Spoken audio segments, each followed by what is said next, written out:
effectif, cette fois dans le foot. On va en parler avec mon invité, Dan Lambert. Bonjour. Bonjour. Alors, directeur sportif du SFC, je voudrais qu'on parle un petit peu du mercato, de ce qui va changer, mais d'abord qu'on revienne sur cette saison 2016-2017, que ce soit en championnat, que ce soit en Coupe de France. C'est un super cru. C'est un super cru et c'est une saison qui va rester dans les annales du club, le Sarreguemines Football Club, parce qu'il ne faut pas banaliser la saison. C'est vraiment une saison qui a été sensationnelle. D'abord parce qu'on a réussi à avoir les performances sur deux tableaux, c'est-à-dire le tableau de la Coupe, où ça a été tout bonnement exceptionnel. Atteindre un 16e de finale, quand on sait qu'il y a plus de 6000 équipes engagées, on peut considérer qu'être dans le 16e de finale, c'est une grosse performance. Mais surtout d'avoir réussi jusqu'à l'avant-dernier match à jouer pour la montée en CFA. Avoir associé les deux dans la même saison, c'est tout bonnement exceptionnel. Ça restera un grand cru pour le Sarreguemines Football Club et il sera difficile de faire mieux que ça. Alors, il y a aussi la fin de l'aventure maintenant pour, en tout cas, tout sûr, deux membres, deux piliers, on va dire, de l'équipe. Qu'en est-il des autres? Est-ce qu'on est sûr que tous les autres restent? Alors, c'est une période délicate parce que la période qu'on appelle le mercato, qui va s'arrêter fin juillet, il est évident que pour l'instant, les mouvements, c'est très faible. Et on a connu deux mouvements assurés qui sont ceux de Chris Misselli qui s'arrête. On regrette beaucoup qu'il s'arrête parce qu'on aurait aimé conserver ce garçon-là dans notre effectif. D'abord parce qu'il y a d'autres équipes. Il y a l'équipe réserve qui joue qu'un niveau en dessous de l'équipe 1. Et ensuite, il y a une troisième équipe. Il y avait de quoi faire, mais je crois que Chris a vraiment besoin de prendre du recul.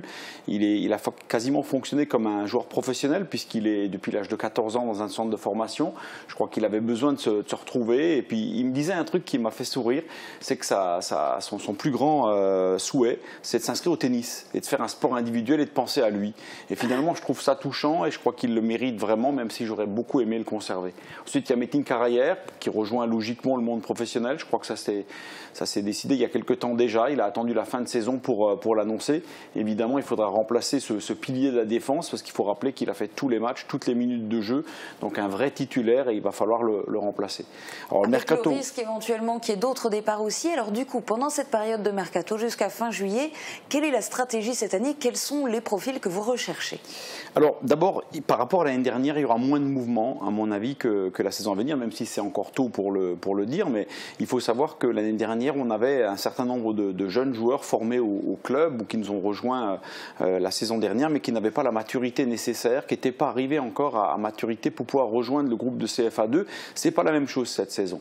On a quand même des joueurs qui ont acquis de la maturité, qui ont acquis de la performance, et je crois qu'ils sont davantage prêts. Et je crois qu'on a envie de donner la chance à ces joueurs-là. Donc il y aura un recrutement, mais qui sera très sélectif. Il faudra que ces joueurs-là soient plus performants.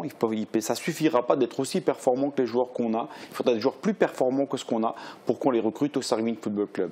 C'est des décisions qui se prendront quand même plutôt au courant du mois de juillet. Beaucoup de contacts sont pris, mais aujourd'hui, il serait trop tôt de vous annoncer quelque chose. Je pense qu'il faudra attendre le mois de juillet pour vous annoncer quelques noms et quelques profils, mais qui, avec certitude, nous renforceront.